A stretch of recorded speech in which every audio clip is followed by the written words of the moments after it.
رمضان رمضان رمضان۔ اس میں سورہ انبیاء اور سورہ حج ہم نے مکمل کی ہے۔ اقترب للناس حسابهم وهم فی غفلۃ معرضون۔ اللہ نے فرمایا کہ لوگوں کا حساب قریب آ رہا ہے اور وہ غفلت میں ہیں۔ ہم میں سے ہر شخص آخرت سے غافل ہے۔ آپ کو پتہ ہے آپ کے ایگزام قریب آنے والے ہوں تو ٹینشن روز بروز بڑھنا شروع ہو جاتی ہے، لیکن دنیا میں انسان کا معاملہ یہ ہے کہ جیسے جیسے موت قریب آ رہی ہے اس کی ٹینشن آخرت کی جو فکر ہے بڑھنے کے بجائے کم ہو رہی ہوتی ہے۔ تو اللہ کا کام ہے اپنے بندوں کو نصیحت کرنا، سمجھانا، اس لیے اللہ نے بتایا اس پارے کے شروع میں کہ لوگ غفلت میں ہیں اور ہماری آیات سے اعراض کر رہے ہیں، منہ موڑ رہے ہیں۔ وہ یہ اللہ کا حلم ہے کہ اللہ سمجھاتا بہت ہے، لیکن سزا کے لیے اس نے ٹائم آخرت ہی کا رکھا ہوا ہے۔ فرمایا ما یأتیہم من ذکر من ربہم، جب بھی ان کے پاس ان کے رب کی طرف سے کوئی نصیحت آتی ہے، استمعوہ، یہ اسے سنتے بھی ہیں، وہم یلعبون، لیکن اس پر دھیان نہیں دیتے۔ تو آگے اسی کو اللہ نے بیان کیا، پھر انسان کی شکایتیں کی کہ کتنی بستیوں کو ہم نے پہلے تباہ و برباد کیا ہے۔ فلما احسوا بأسنا اذا هم منها يركضون، جب ان پر عذاب آنے لگا تو پھر چیخ و پکار شروع کی انہوں نے۔ ابھی کسی نے بتایا کہ یہ جو ترکی میں زلزلہ آیا نا، جس علاقے میں آیا وہاں ملحد بھی بہت رہتے تھے جو خدا کو نہیں مانتے تھے۔ ترکی میں تو ایک لبرل سیکولر حکومتیں رہی ہیں، وہاں کے بہت سے مسلمان بھی مرتد ہو چکے تھے۔ تو کہتے ہیں جیسی زمین ہلی ہے نا، ایک ملحد جو اللہ کو نہیں مانتا تھا زور زور سے کلمہ پڑھنے لگا، لا الہ الا اللہ، لا الہ الا اللہ۔ تو بعض دفعہ انسان پر جب عذاب آتا ہے نا تو اس کو اللہ یاد آ جاتا ہے، لیکن نبی صلی اللہ علیہ وسلم نے فرمایا تم اس حالت میں اللہ کو یاد رکھو جب تم خوشی کی حالت میں ہو، جس میں اللہ انسان کو یاد نہیں آتا۔ یعرف کا فی الشدہ، تو مصیبت میں پھر اللہ تمہیں یاد رکھے گا۔ جب پیٹ بھرا ہوا ہو، سکون اطمینان کی زندگی ہو، اس وقت عبادت کرنا بڑا مشکل کام ہے۔ نیند جس کو اچھی آتی ہو اس کے لیے نیند چھوڑ کے تہجد میں اٹھنا مشکل کام ہے، لیکن اب مسئلہ یہ ہو گیا ہے کہ اب تو پیٹ یعنی اللہ کی نافرمانی کا عذاب یہ آنے لگا ہے کہ اب پیٹ بھرا ہوا ہو، ساری ضرورتیں پوری ہو رہی ہوں، پھر بھی انسان سکون میں نہیں ہوتا۔ یعنی اب جو لوگوں کی ٹینشنیں ہیں نا وہ ٹینشنیں ہیں جو اپنے اوپر خود سے مسلط کی ہوئی ہیں لوگوں نے، بے سکونی کا عذاب جسے کہتے ہیں۔ تو خیر اللہ نے فرمایا لا ترکضوا وارجعوا الی ما اترفتم فیہ ومساکینکم لعلکم تسألون۔ اللہ فرماتے ہیں اب ایڑیاں مت لگاؤ، اب شور شرابہ مت کرو۔ قالوا یا ویلنا انا کنا ظالمین، اللہ فرماتے ہیں جب عذاب آتا تھا تو وہ کہتے تھے ہماری بدبختی، ہم ہی ظالم تھے۔ فما زالت تلک دعواہم، اللہ فرماتے ہیں اسی طرح چیخو پکار میں لگے رہتے تھے کہ اللہ معاف کر دے، ہم نے پیغمبروں کی بات کو ٹھکرا کر اپنی جان پہ ظلم کیا، لیکن اللہ فرماتے ہیں حتی جعلناہم حصیدا خامدین، ہم نے ان بستیوں کے نشانات مٹا دیے، ہمیں ترس نہیں آیا ان کے اوپر۔ کیسی اللہ کی عادت ہے، دیکھو آپ سے بڑا جرم ہو جائے، جب تک عذاب دیکھا نہیں ہے نا، ذرا سا گڑ گڑا لو گے، 2 رکعت پڑھ کے ہاتھ اٹھا کے معافی مانگ لو گے، اللہ کیا کرے گا؟ معاف۔ کیوں؟ اللہ کہتے ہیں اس نے عذاب دیکھا نہیں ہے، یہ غیب پر ایمان لایا ہے۔ اور اللہ فرشتوں سے کہتا ہے کہ دیکھو اس بندے کا مجھ پر ایمان ہے، اسے پتہ ہے کہ کوئی ذات ہے جو گناہ پہ اس کو سزا بھی دے سکتی ہے اور اس کے گناہ کو معاف بھی کر سکتی ہے۔ اس جذبے کے تحت یہ مجھ سے مانگ رہا ہے، حالانکہ نہ اس نے مجھے دیکھا نہ اس نے میرے عذاب کو دیکھا، تو تم گواہ رہو میں نے اس کے جرم کو معاف کر دیا. کہتے ہیں نا بنی اسرائیل نے جب توبہ کی ہے نا بچھڑے کی عبادت سے، تو اللہ نے کہا ایسے توبہ نہیں قبول کروں گا. جنہوں نے عبادت کی ہے وہ اپنے آپ کو قتل کے لیے پیش کریں، ان کی گردنیں اڑائی جائیں گی. جو اپنے آپ کو قتل کروا دے گا اس کا مطلب دل سے توبہ کی ہے اس نے. تو اتنا سخت حکم تھا کہ توبہ سزا ملے گی پھر توبہ قبول ہوگی. لیکن اس امت میں کیا ہے بھائی، جس طرح بھی اللہ کے سامنے گڑ گڑا لو اللہ کیا کر دے گا؟ معاف. تو علماء نے وجہ بیان کی ہے کہ بنی اسرائیل نالائق لوگ تھے، ان کے ساتھ معاملہ بھی اللہ نے سخت کیا. وہ نالائق کیسے تھے؟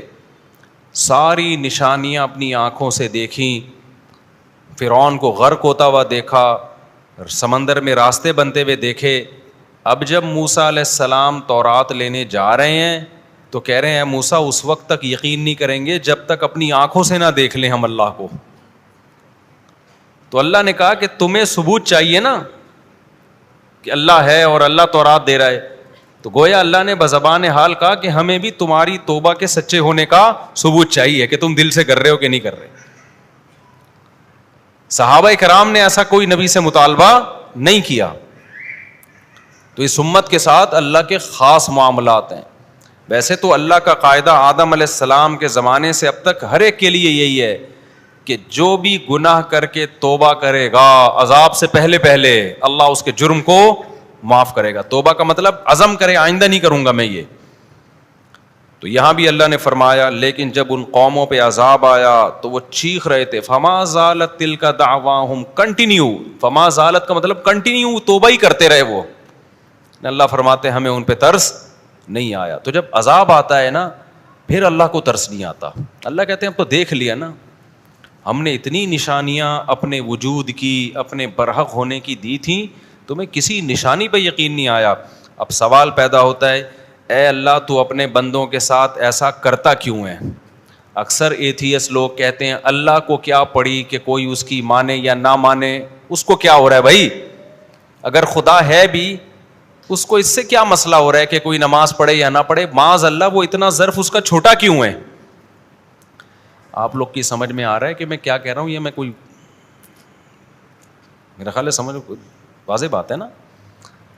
تو اللہ کو کیا پڑی ہے، اللہ کو کیا مسئلہ ہے؟ معاذ اللہ ایسی باتیں کرتے ہیں.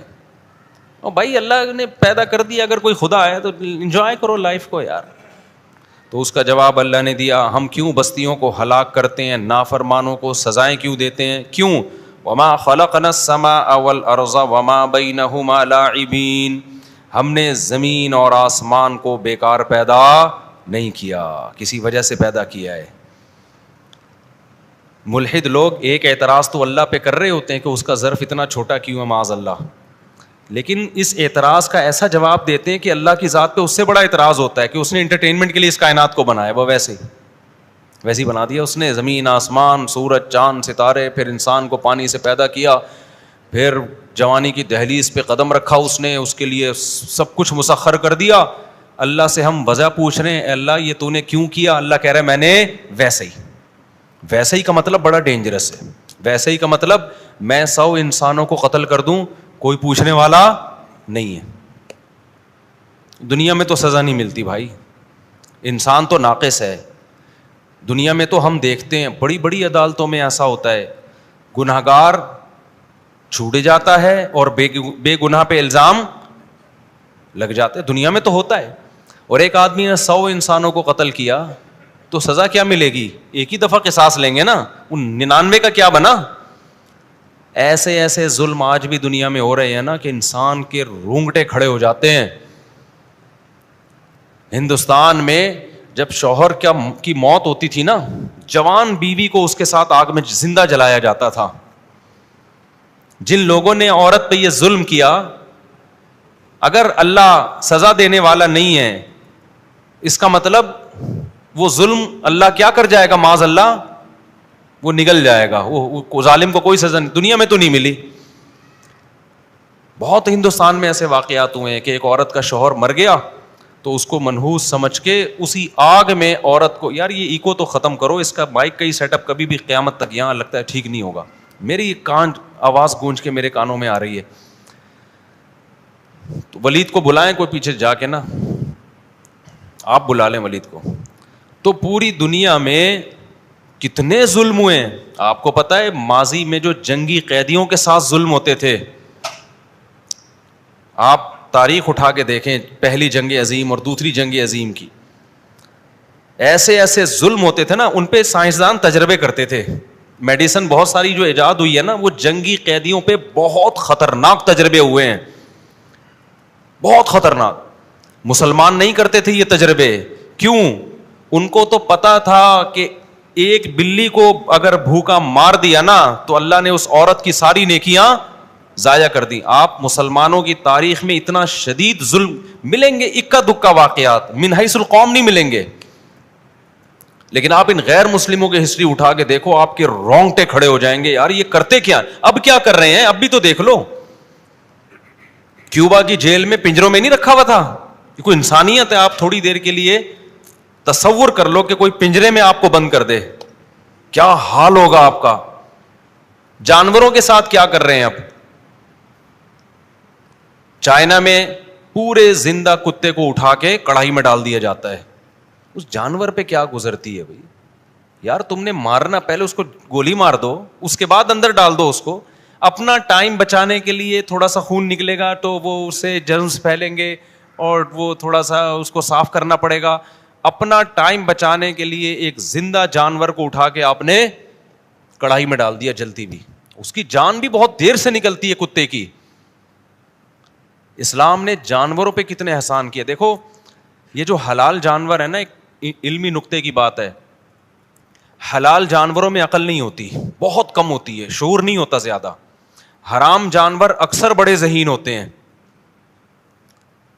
جب آپ کسی حرام جانور کو قتل کرتے ہیں نا, جیسے کتے کو مار رہے ہیں, دوسرے کتے کو احساس ہو جاتا ہے کہ اگلا نمبر کس کا ہے, میرا ہے, اور اس پہ آپ کو ترس آنے لگے گا. جو اس کی آوازیں نکلنا شروع ہوں گی نا, آپ کو ترس آنا شروع ہو جائے گا اس کے اوپر. لیکن حرام جانوروں میں آپ دیکھ لیں, حلال جانوروں میں آپ دیکھ لیں, ایک گائے کٹ رہی ہوتی ہے, بقرعید میں ہوتی ہیں نا اجتماعی قربانیاں, دوسری کھڑی بھی کیا کر رہی ہوتی ہے, وہ دم ہلا رہی ہے. اس کو پتہ ہی نہیں کہ میرے ساتھ ہونے والا کیا ہے, ابھی اس میں اتنا شعور نہیں ہے. ایک مرغے کو, ابھی میں نے 2 دیسی مرغیاں کاٹی بازار سے خرید کے, اپنی والی نہیں, بازار سے 2 مرغیاں میں نے خریدی, وہ دونوں تھیں اصیل. ان کو الٹا لٹکایا ہوا ہے, قصائی کے پاس لے کے جا رہے ہیں اور دونوں لڑ رہی ہیں آپس میں. اصیل مرغیاں نا ایک دوسرے کو دیکھ نہیں سکتی, لڑتی ہیں. میں نے کہا ان کو دیکھو بے وقوفوں کو, ان کو پتا نہیں ابھی انہوں نے چھری کے نیچے آنا ہے, اور ان کی بدماشیاں دیکھو. وہ اس کو مار رہی, کہ تیری ایسی کی تیسی, یہاں تک کہ قصائی کے پھٹے پہ لے جا کے لٹا دیا, وہ چھری تیز کر رہا ہے اور وہ دونوں لڑ رہی ہیں. یہ بھی نہیں دیکھ رہے اتنا خون پڑا ہوا ہے, اتنی مرغیاں کے جنازے پڑے ہوئے ہیں, اگلا نمبر تمہارا ہے. نہیں جی, وہ دونوں آپس میں کیا کر رہی ہیں. یہ اللہ کی رحمت ہے جانوروں کے اوپر کہ ان کو موت سے پہلے موت کا احساس نہیں ہوتا. یہ کام آپ کتے کے ساتھ, بلی کے ساتھ کر کے دیکھو, اس کو اندازہ ہو جاتا ہے. یوٹیوب پہ ایسی ویڈیوز پڑی ہوئی ہیں کہ بندر کو کاٹنے کے لیے لے کے جا رہے ہیں, کھانے کے لیے, وہ چیخ رہا ہے, وہ چھلانگ مار رہا ہے, اس پہ ترس آئے گا, اس کے چہرے کو دیکھ کے آپ کو ترس آئے گا کہ اس پہ ظلم ہو رہا ہے, اس کو چھوڑ دو, کچھ اور کھا لو یار تم. تو اگر اللہ کے قوانین بیچ میں نہیں لاؤ گے نا, انسان سے بڑا درندہ کوئی نہیں ہے. یہ تو بین الاقوامی قوانین بن گئے بڑے سخت, جنہوں نے کچھ نہ کچھ انسان کو کنٹرول کر لیا ہے کسی حد تک. اگر یہ قانون کی گرفت اتنی جو مضبوط ہے, ذرا سی ڈھیلی ہو جائے نا, پھر آپ دیکھو انسان اور بھیڑیے میں کوئی فرق نہیں رہے گا. جس کی لاٹھی اس کی بھینس. اتنا ظلم کرے گا جو ماضی میں ہوتا رہا ہے. عورتوں پہ کیسے کیسے تشدد ہوئے ہیں, ظلم, بچوں پہ کیسے کیسے ظلم ہوئے ہیں, اور جانوروں پہ تو اب بھی ہو رہے ہیں ظلم. تو اللہ کہتے ہیں وما خلقنا السماء والارض وما بینہما لاعبین. تم جو کہتے ہو میں حساب نہیں لوں گا, تو میں نے ایسے ہی تھوڑی پیدا کر دیا, کائنات کو بنایا, پیدا کیا, اب تم لائف کو کیا کرو, انجوائے, تمہاری مرضی, نکاح کرو یا زنا کرو. اب زنا بھی عورت پہ ظلم ہے. کیسے ظلم ہے؟ لوگ کہتے ہیں عورت راضی ہے. او بھائی عورت کی جو ذات ہے نا اس پہ ظلم ہے یہ. کیونکہ اگر عورت راضی بھی ہے, جب مرد یہ کام کریں گے تو نکاح کا آہستہ آہستہ سوسائٹی سے کیا ہو جائے گا؟ ختم. اس کا عورت کی جنس کو نقصان ہوگا. کل عورت کو محبت دینے والا, عزت دینے والا کوئی نہیں ہوگا. بیوی بنا کے اس کی اولاد کو پالنا, یہ سیٹ اپ کیا ہو جائے گا؟ جیسے یورپ میں ہو گیا ختم. ایک عذاب والی عورت کو محبت کے لیے ترستی ہے کہ کوئی اس کو رکھے. 55 سال میں جا کے بڈھے رکھ رہے ہوتے ہیں اس بڈھی کو. اس سے پہلے مرد کے تو مزے ہیں, انجوائے کر رہے ہیں وہ. خدا نے کیسا قانون بنا دیا. ایک خاتون نے کل مجھے اعتراض کیا کہ یہ کیا بات ہے کہ مرد جب عورت کو چھوڑنا چاہے تو 2 منٹ میں چھوڑ دیتا ہے, عورت نہیں رہنا چاہے تو اس کے پاس آپشن ہی نہیں ہے. میں نے کہا مرد چھوڑنا چاہے 2 منٹ میں چھوڑ سکتا ہے لیکن چھوڑتا نہیں ہے. دیکھ لو مردوں کو, 99% شادیاں کیا ہوتی ہیں؟ کامیاب. کیوں؟ اس لیے کہ مرد مسلمان ہے, اس کو پتا ہے کہ میری بھی بہن بیٹیاں ہیں, میں چھوڑوں گا تو کل میرے ساتھ بھی ہو سکتا ہے. وہ اس کے آنسو اس کو جو ہے, کتنے ہمارے پاس مرد آ چکے ہیں جن کو بیوی اچھی نہیں لگتی لیکن کہتے ہیں یار چھوڑیں گے تو بیچاری کی زندگی تباہ ہو جائے گی. تو یہ کس کا خوف ہے؟ آخرت کا خوف ہے. میں نے کہا مرد چھوڑ سکتا ہے لیکن چھوڑتا الحمدللہ نہیں ہے. اس کو ترس آتا ہے, بچوں کا مسئلہ ہوتا ہے, عورت کا مسئلہ ہوتا ہے. چند لوگ ہیں جو یہ کام کرتے ہیں ہماری سوسائٹی میں, بہت تھوڑے لوگ ہیں. لیکن غیر مسلموں کے ہاں چھوڑنا بہت مشکل, مگر چھوڑتے ہم سے بہت زیادہ ہیں. طلاق کا ریشو ان کے یہاں آدھی سے زیادہ شادیاں ناکام ہو رہی ہیں. تو کتنا اللہ تعالیٰ کا رحم ہے, اللہ تعالیٰ کا کرم ہے کہ اس نے آسمان سے قوانین نازل کر دیے, اس نے انسانوں کو پابند بنا دیا ہے کہ تمہیں انسان کا بچہ بن کے چلنا پڑے گا. اگر تم حقوق ادا نہیں کرو گے خدا کے اور مخلوق کے تو میں تمہیں چھوڑوں گا نہیں, میں معاف نہیں کروں گا تمہیں. اس لیے قرآن میں اللہ نے فرمایا وما خلقنا السماء والارض وما بینہما لاعبین, ہم نے آسمانوں اور زمینوں کو بے مقصد پیدا نہیں کیا. پیدا انسان کے لیے کیا, اور انسان کو کس کے لیے؟ آزمائش کے لیے بنایا.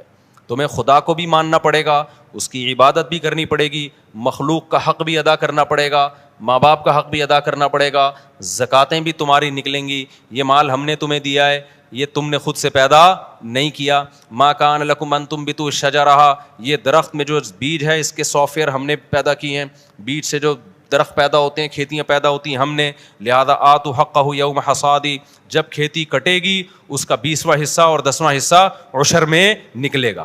غیر مسلم ٹیکس دیتا ہے, ہم ٹیکس دے نہ دیں, پہلا کیا عبادت ہے کہ خدا نے جو حکم دیا ہے نا, یہ پیدا فصلیں خدا نے کی ہیں, لہذا خدا کی پیداوار میں اللہ کہتے ہیں میرا حصہ نکالنا پڑے گا. غریب کا نہیں بول رہے اللہ, کہہ رہے میرا, میں نے پیدا کیا تو میرا حصہ نکالو. تو اس لیے میرے بھائی یا تو آخرت نہیں ہے یا ہے, دونوں میں سے ایک کام ہے. نہیں ہے تو کوئی ٹینشن نہیں ہے, پھر مزے کی زندگی گزارو. ہے تو پھر جتنا ہم کر رہے ہیں اس سے ہمیں زیادہ کرنا پڑے گا. یہ کم ہے, یہ نجات کے لیے کافی نہیں ہے جو ہمارا لائف اسٹائل ہے. سمجھتے ہو کہ نہیں سمجھتے ہو؟ نہیں آئے گی سمجھ میں میرا خیال ہے. آگے اللہ فرماتے لو اردنا ان نتخذ لہوا, اگر ہمیں کوئی کھیل کا ارادہ ہوتا ہمارا کہ ہم ٹائم پاس کرنا چاہتے, لاتخذناہ من لدنا, تو اور بہت کچھ کر لیتے ہم اپنے لیے. جیسے انسان کی عادت ہوتی ہے نا کھیل کے لیے, ٹائم پاس کرنے کے لیے میں یہ کام کر رہا تھا. اس کی مثال ایسے ہے, قرآن نا انسانوں سے, انسانوں کے مینٹل لیول کے حساب سے بات کرتا ہے. اللہ ہم سے بات کرتے ہیں کس کے حساب سے؟ ہمارے لیول کے حساب سے. اس کی مثال ایسے ہے جیسے ایک بلڈر نے بڑا خوبصورت بنگلہ بنایا, اربوں خربوں روپے خرچ ہو گئے, kitchen, bath room, wash room, swimming pool بڑا زبردست بنا کے, بڑی محنت لگی اس کی, اور بڑا شاندار عالیشان بنگلہ بنا کے آپ نے پوچھا کیوں بنایا؟ کہے گا بھائی میں نے اس لیے بنایا, میں بزنس کروں یا اس میں اپنی فیملی کے ساتھ رہوں یا اس کو رینٹ پہ دوں. آپ کہہ رہے ہیں ابے نہیں, تو فارغ بیٹھا ہوا تھا, تو نے ٹائم پاس کرنے کے لیے بنایا ہے. تو جواب میں کیا کہے گا, بھائی میں نے ٹائم پاس کرنا ہوتا, میرے پاس ٹائم پاس کے اور بہت سارے طریقے ہیں, بہت سارے طریقے ہیں. میں فٹ بال کھیل لیتا, میں ویڈیو گیم کھیل لیتا, میں مفتی طارق مسعود کا بیان سن کے استغفر اللہ 4 کہنے والا تھا, تو کچھ بھی کر سکتا تھا میں. تو 4 شادیاں کوئی ٹائم پاس کرنے کے لیے نہیں کرتا, یہ میں بتا دوں آپ کو, کیونکہ جس نے 4 شادیاں کر کے ٹائم پاس کرنے کی کوشش کی نا, اس کے ٹائم کے علاوہ سب کچھ پاس ہوگا. صحیح, ٹائم نہیں پاس ہوگا اس کا. کہے گا میں مروں کب. تو سب کے ساتھ ایسا نہیں ہوتا, ڈر نہ جائیں آپ لوگ, ڈرنا نہیں ہے آپ لوگوں نے. تو اچھا کیا مسئلہ ہے؟ تو اللہ میاں نے بھی یہ کہا کہ اگر ہم نے یہ سب انٹرٹینمنٹ کے لیے کرنا ہوتا تو ہم کچھ اور کر لیتے. اللہ تو نہیں کر سکتا تھا انٹرٹینمنٹ کا کوئی کام, لیکن ایک ہمیں سمجھانے کے لیے یہ نہیں کرتے کہ ہم اتنی بڑی کائنات دیکھو, اس کی وسعتیں دیکھو, سائنسدان حیران ہیں جتنا آگے جاتے ہیں کائنات بڑی سے. پہلے سمجھا جاتا تھا کہکشاں, ایک کہکشاں ہے, پھر پتا چلا اور ایک کہکشاں میں لاکھوں کروڑوں چاند ستارے سورج ایسے جیسے ریت کے ذرے. پھر پتا چلا جی ایسی تو اربوں خربوں کہکشائیں ہیں اور وہ سب آپس میں کیا ہیں, مربوط ہیں. پھر پتا چلا جی ایک اور اس طرح کا نظام ہے, پھر ایک اور اس طرح, پتا نہیں یہ ختم ہی نہیں ہو کے دے رہی کائنات, ختم ہی نہیں ہو کے دے رہی. اتنی بڑی کائنات, اس میں ایک چھوٹی سی ذرے برابر زمین, لیکن اس میں انسان کو اپنی قدرت کا ایسا شاہکار بنا کے کہا کہ ساری کس کے لیے ہے. اے اللہ اتنی بڑی کائنات ہمارے لیے مسخر کرنے کی کیا ضرورت تھی, اتنا پروٹوکول دینے کی کیا ضرورت تھی, ہم تو اتنے سے کیڑے مکوڑوں کی طرح بھی نہیں ہے اس کائنات میں. اللہ کہتے ہیں کہ تمہارے جو کام میں نے لگایا ہے نا وہ کام بہت اونچا کام ہے. وہ کام کیا ہے؟ آزمائش. کون اچھا بن کے آتا ہے اور کون برا بن کے آتا ہے. اچھے کو ایسی کامیابی ملے گی جو نہ کسی آنکھ نے دیکھی, نہ کسی کان نے سنی, اور نہ کسی کے دل میں اس کا وہم گزرا. اور برے کو ایسی ناکامی ملے گی جو نہ کسی کان نے سنی, نہ کسی آنکھ نے دیکھی. تو میرے بھائی یا تو کچھ بھی نہیں ہے یا پھر اللہ کی باتیں کیا ہیں, ٹھیک ہے. تو اس لیے اب دو نظریوں میں بہت زیادہ ٹکراؤ ہے, کیونکہ ایک تھیوری ایسی ہے جو آپ کو بالکل ٹینشن فری بنا رہی ہے. وہ تھیوری ہے گورے کی کہ کوئی آخرت باخرت کچھ نہیں ہے, سب مولویوں کی باتیں. وہ آپ کو کیا کر رہی ہے؟ بالکل ٹینشن فری.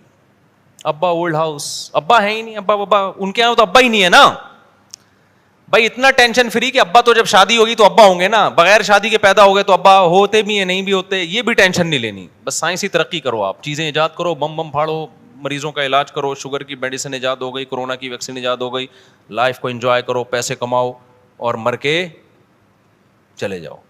وہ الگ بات ہے انجوائے کر نہیں پا رہے ہیں کیونکہ فطرت سے بغاوت کر لی نا.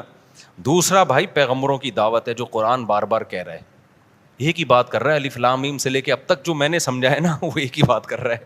آخرت ہے, موت کے بعد زندگی ہے, اس کائنات کو میں نے پیدا کیا ہے, خود بخود پیدا نہیں ہوئی ہے. کبھی کیا مثال ہے, کبھی کیا مثال ہے, کبھی جانوروں کی مثال ہے, کبھی جناب گھوڑے کی مثال, کبھی خچر کی مثال, کبھی گائے بھینسوں کی مثال, کبھی انار کی مثال, کبھی انگور کی مثال. کوئی مثال اللہ نے قرآن میں چھوڑ, مکھی اور مچھر کی مثال. ان اللہ لا یستحی ان یضرب مثلا ما بعوضا, اللہ مچھر کی مثال بیان کرتے ہوئے شرماتا نہیں ہے. شرم اس چیز پہ آتی ہے جو گھٹیا چیز کی مثال دی جائے. اللہ کہتے ہیں یہ مچھر دیکھنے میں گھٹیا لگتا ہے لیکن ذرا اس پہ ریسرچ کرو تو تم کہو گے جس نے بنایا ہے وہ بڑا صاحب کمال ہے. آپ کو پتا ہے مچھر کے اتنے سے سر میں 100 آنکھیں ہوتی ہیں, 100 ڈیجیٹل کیمرے لگے ہوئے ہیں. ایک ڈیجیٹل کیمرہ خود نہیں بن سکتا, اتنی سی کھوپڑی میں 100 کیمرے کیسے فٹ ہو گئے؟ یہ ارتقاء کے نتیجے میں ایوالو ہو کے نہیں ہوئی. یہ ایک ڈیجیٹل کیمرہ ایوالو ہو کے وجود میں آیا اب تک؟ ابے کہیں وہ پڑا ہوا تھا پلاسٹک اور لوہا شوہا پڑا ہوا تھا اور ریت پڑی ہوئی تھی تو پگھل پگھل کے نا کروڑوں خربوں سال میں کیمرہ وجود میں آ گیا. کبھی کہاں سائنسدان نے ایسی کوئی پھینکی؟ یار ابھی تم ہنس رہے ہو, جب یہ یونیورسٹی میں جب کوئی پروفیسر پھینک رہا ہوتا ہے تو تمہیں اس وقت ہنسی نہیں آتی. یونیورسٹی میں جو ملحد پروفیسر ہیں وہ ڈارون کے نظریہ بڑی سنجیدگی سے پڑھاتے ہیں نا, کبھی کسی کو ہنستا ہوا دیکھا آپ نے وہاں پہ؟ کیوں؟ آپ پہ ایک جادو ہوتا ہے یار, یونیورسٹی میں پروفیسر صاحب جھوٹ نہیں بول سکتے. لیکن وہی پروفیسر اگر یہ کہہ دے کہ یہ جو ڈیجیٹل کیمرہ ہے, آپ پوچھیں سر یہ کیسے وجود میں آیا, تو بھائی ایسے وجود میں آیا کہ ونس اپون اے ٹائم ایک ریت پگھلی تھی, خربوں سال میں نا پگھل کے شیشہ بن گئی, پھر طوفان آتے رہے دنیا میں تو وہ شیشہ لینس یوں کر کے آ کے آپس میں جڑ گئے, پھر ایک طوفان آیا تھا, خربوں کروڑوں, سائنسدانوں کے پاس سالوں کی کمی نہیں ہوتی ہے, ذہن میں رکھنا. آپ کہہ دو نا یہ ایک ایسے اتفاق ہو گیا, کہتے ہیں 20 کروڑ سال میں ہوا ہے, تو 20 کروڑ میں تو کچھ بھی ہو سکتا ہے, 20 کروڑ سال میں تو بھاگی بیوی بھی واپس آ سکتی ہے بھائی. ہم تو لوگوں کو یہ بتا رہے ہوتے ہیں بیگم بھاگ گئی, ہم کہتے ہیں 1-2 سال میں آ جائے گی, 2 سال 3 سال 4 سال آ جائے گی انشاءاللہ, کہیں نہیں جانے والی. نہیں آئی تو آپ مر جاؤ گے اس دوران, تو ضرورت ہی نہیں رہے گی آپ کو. تو کروڑوں اربوں سال میں یہ ہوا. ابے بھائی کچھ بھی ہو, آپ نے پروفیسر صاحب سے پوچھا یہ کیمرہ کیسے بنا, وہ کہیں ایسے بن گیا, آپ کو اتنی زور کی ہنسی آئے گی, آپ بولو گے سر آپ واقعی آر یو سیریس, ریئلی سر آپ نے گٹکا ایسا تو نہیں آج گٹکے کا ناغا ہو گیا وہ آپ کا, چائے نہ ملی ہو آپ کو, بلکہ یہ تو آئس کا کیس لگ رہا ہے, یہ چائے وائے سے نہیں ہوتا ایسے. سر آج چھٹا لگانا تو نہیں بھول گئے آپ.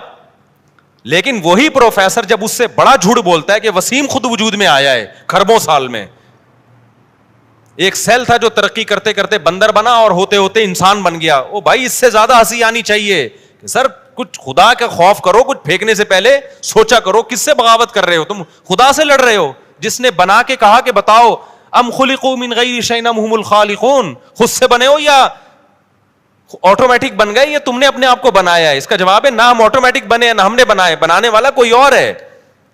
یہ تو بڑا زبردست لطیفہ ہے کہ آٹومیٹیکلی وجود میں آ, اور ڈارون کے نظریے کو جو مانتے ہیں نا, آپ نے تو صرف اتنا سا نظریہ پڑھا ہے, ذرا آپ اس کی ڈیٹیل میں جاؤ تو لطیفوں کی پوری کتاب بن سکتی ہے, وہ پوری لطیفوں کی کتاب. یہ چیتے پہ اتنے خوبصورت ڈیزائن کیسے بن گیا, وہ کہتے ہیں یہ ایسی جگہ بیٹھا کرتا تھا کہ سورج کی روشنی جو ہے نا وہ چھن کے آتی تھی, کئی سال تک یہ چیز اس کی جینز میں شامل ہو گئی, تو جہاں جہاں روشنی لگتی تھی وہ بلیک ہو گئی, جہاں جہاں روشنی لگتی وہ وائٹ ہو گئی. بھائی کون سا چیتا ہے جو ایک ہی ڈیزائن ایک ہی تمیز سے اتنا درخت کے نیچے بیٹھتا رہا کہ نسلوں میں اس کی وہ چیز ٹرانسفر ہو گئی.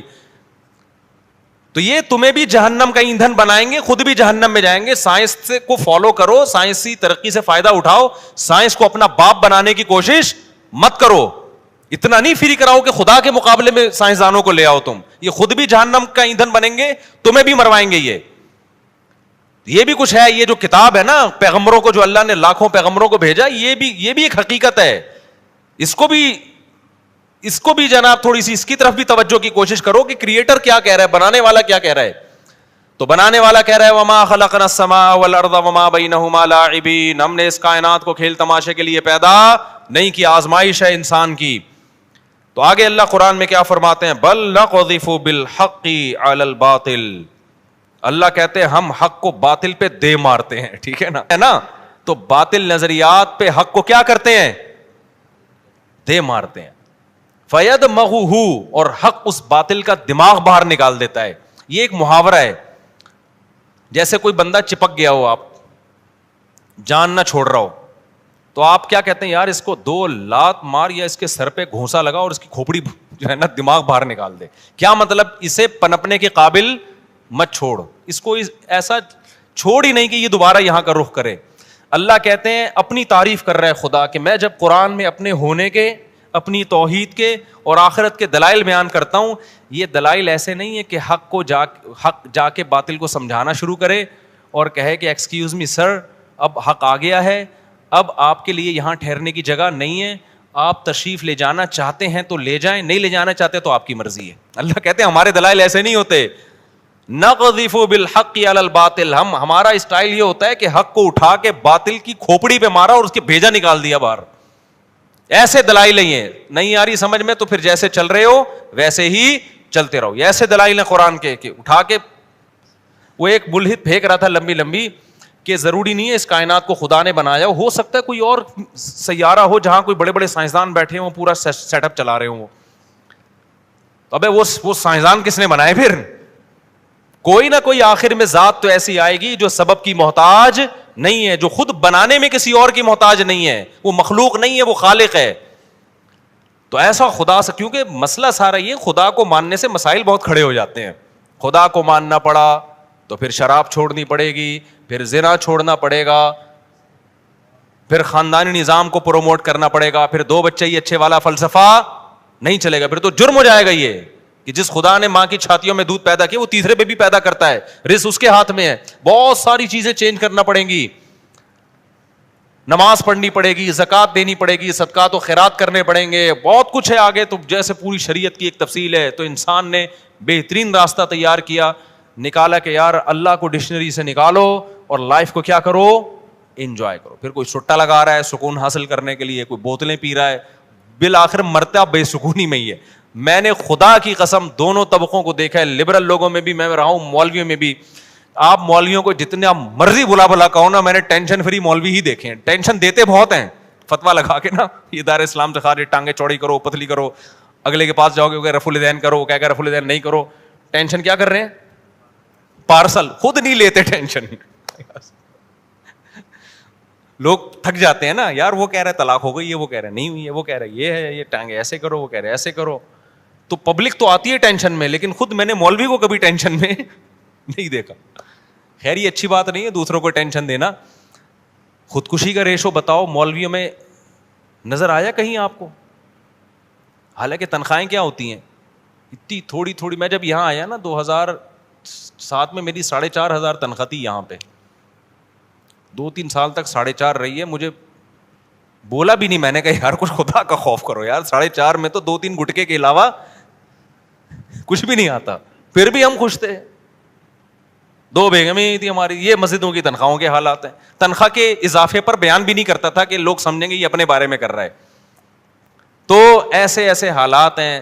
لیکن یاد رکھو ہر فیلڈ میں دو قسم کے لوگ ہوتے ہیں. مولویوں میں جہاں 1 نمبر ہے 2 نمبر بھی ہیں, تو سارے مولوی اچھے نہیں ہوتے.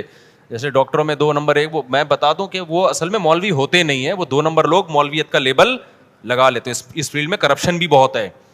مسجدیں بک رہی ہیں باقاعدہ. ابے 5 کروڑ کی تو یہ مسجد لے لے, تو کیا مطلب 5 کروڑ کی کیوں لے رہا ہے اپنے؟ اس کو پتا ہے کہ 5 کروڑ کی مسجد میں پھر جو چندہ آئے گا وہ 6 کروڑ کا آئے گا. وہ ایسے کیلکولیشن چل رہی ہے, بزنس ہو رہا ہے. سب جگہ نہیں لیکن بعض جگہوں پہ ہو رہا ہے, تو خیال کیا کرو اس میں, صرف داڑھی پگڑی دیکھ کے نہیں اعتماد کر لی کرو. خیر ہم آگے چلتے ہیں. تو اللہ میاں نے کیا فرمایا, بل نقذف بالحق فیدعل الباطل, ہم حق کو باطل کی کھوپڑی پہ دے مارتے ہیں. آگے اللہ فرماتے ہیں وما ارسلنا من قبلک من رسول الا نوحی الیہ انہ لا الہ الا انا فاعبدون.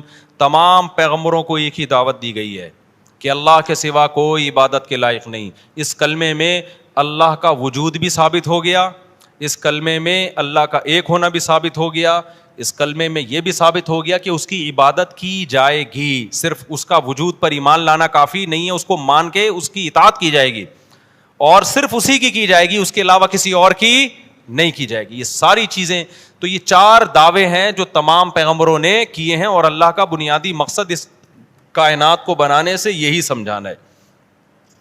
آگے اللہ تعالیٰ نے پھر بہت سارے پیغمبروں کا تذکرہ کیا.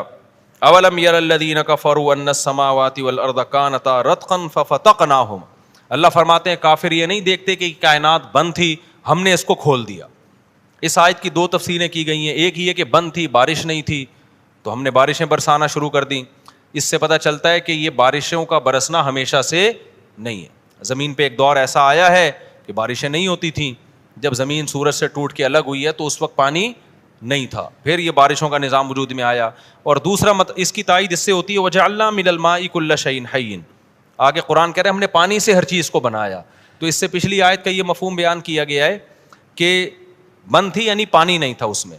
اور دوسرا جو ظاہری مطلب ہے اس آیت کا وہ یہ کہ یہ کائنات کیا تھی, یہ ایک ہی مادہ تھی جس کو توڑ کر, بولو ابے چپ کیوں بیٹھے ہو, الگ کر دیے. تو یہ جملہ بولنے میں کیا جا رہا ہے یار, یہ کائنات کیا تھی, آپس میں ملی ہوئی تھی, ہم نے اس کو کیا کیا, فتقنا کا مطلب ہوتا ہے ایسے ایسے کر کے پھاڑ ڈالا اس کو, ایک دھماکہ نہیں ہوتا جیسے. یہ نہیں اللہ کہہ رہے ہیں کہ ہم نے اس کو الگ کر دیا, نہ فتقناہما. تو اس میں اس بگ بینگ تھیوری کی ایک دلیل ملتی ہے. اب قرآن سے یہ بھی پتہ چلتا ہے کہ اس زمانے کے کافروں کو تو نہیں پتا تھا نا کہ یہ زمین اور ایسے پوری کائنات ایک تھی جو ٹوٹ کے الگ ہوئی ہے. لیکن اللہ وہاں بھی یہ کہہ رہے ہیں کہ کیا یہ کافر دیکھتے نہیں ہیں, حالانکہ کافر تو نہیں دیکھ رہے تھے یہ سب کچھ. تو اس سے پتہ چلتا ہے قرآن جب یہ کہتے ہیں نا کیا تم دیکھتے نہیں ہو, کیا تمہیں پتہ نہیں ہے, تو اس سے یہ ضروری نہیں ہے کہ انسان کو پتہ ہو, بلکہ اس وقت یا فیوچر میں بھی کوئی چیز پتہ چل سکتی ہے تو قرآن اس کو اسی انداز میں بیان کرتا ہے. یعنی اللہ کے علم میں تو یہ بات ثابت ہو چکی ہے کہ ایسا ہوا ہے, تو اب تمہیں بھی ماننا پڑے گا کہ ایسا ہوا ہے. تو پھر دیکھتے نہیں کہ کیسے اس طریقے سے اللہ نے اس کائنات کو پیدا کیا. آگے اللہ تعالیٰ فرماتے ہیں وما جعلنا لبشر من قبلک الخلد افإن مت فهم الخالدون. مشرکین یہ کہتے تھے کہ محمد صلی اللہ علیہ وسلم یہ دین لے کر آئے ہیں اور دعوت دے رہے ہیں, تو یہ کون سا ہمیشہ رہیں گے, انسان ہیں دنیا سے چلے جائیں گے. تو اللہ نے فرمایا کہ یقیناً آپ دنیا سے جائیں گے, ہم نے کسی بشر کو ہمیشہ کے لیے پیدا نہیں کیا, لیکن بات یہ ہے کہ اے نبی آپ پر اگر موت آئے گی تو کیا ان پر نہیں آئے گی؟ تو ان کو اپنی آخرت کی فکر کرنی چاہیے. آگے اللہ تعالیٰ نے پھر پیغمبروں کے واقعات, بڑے زبردست واقعات ہیں اس میں پیغمبروں کے. وَلَقَدْ آتَيْنَا إِبْرَاهِيمَ رُشْدَهُ, آج بیان میرا مختصر ہوگا, 10 منٹ مزید کروں گا, کہیں اور بیان کے لیے جانا ہے. وَلَقَدْ آتَيْنَا إِبْرَاهِيمَ رُشْدَهُ مِن قَبْلُ وَكُنَّا بِهِ عَالِمِينَ. ابراہیم علیہ السلام کا اللہ نے تفصیل سے واقعہ سنایا اس میں کہ ہمیشہ نا انسان کو سیدھے راستے پہ چلنے میں کلچر رکاوٹ بنتا ہے. ہر قوم گمراہ کس کی وجہ سے ہوتی ہے؟ کلچر. اب دیکھو جرمنی میں آپ کو زیادہ نشہ نظر نہیں آئے گا, وہاں غیر قانونی ہے, وہاں کا کلچر نہیں ہے کہ سب نہ پئیں, جس نے پینا ہے بھائی چھپ کے, کچھ بہت ساری قانون سازی ہے. لیکن ایک اور یورپ کا کنٹری ہے, اس کا نام ذہن سے نکل گیا, ادھر الاؤ ہے. وہ کون سا ملک ہے یار, ابھی میں جاتے جاتے رہ گیا وہاں پہ, میں یہی سن کے نہیں گیا, میں نے کہا ایسا نہ کو سٹے وٹے کی عادت پڑ جائے مجھے. اب ایک یورپ کا ملک ہے ادھر, اب ہے نہیں یار, یورپ کا ایک بڑا مشہور ملک, خیر یہ نام یاد نہیں آ رہا, اچھا ہی نہیں آ رہا ورنہ لوگ پہنچ جاتے ہیں وہاں, جتنے بھی چرسی ہیں نا کہتے یار سنا ہے لیگل ہے وہاں لیگل ہے, آپ سٹا لگا سکتے ہیں. اب جہاں لیگل ہے وہاں سٹے کو برا نہیں سمجھا جاتا, بھائی سب پی رہے ہیں تو ہم نے پی لیا تو کیا ہوا. لیکن جہاں لیگل نہیں ہے وہاں کیا سمجھا جا رہا ہے, کیونکہ وہاں اتنا رواج نہیں ہے. ہمارے یہاں کوئی شراب پی کے آئے رشتہ لینے کے لیے, دو گے رشتہ؟ بھائی آپ نے پوچھا لڑکا کیا کرتا ہے, پیتا ہے. بھائی کب پیتا ہے؟ ابھی 4 بجے پیتا ہے, ابھی پی کے ہی آیا ہے وہ, شام 4 بجے نا. بولو گے یار انسان کا بچہ ہے یار تو. لیکن انگریزوں کے ہاں جب کوئی رشتہ ہوا تو رشتہ لینے ہی نہیں جاتے ان کے. اگر بالفرض کوئی چلا گیا تو لڑکی کے ابا خود پی کے بیٹھے ہوئے ہوں گے,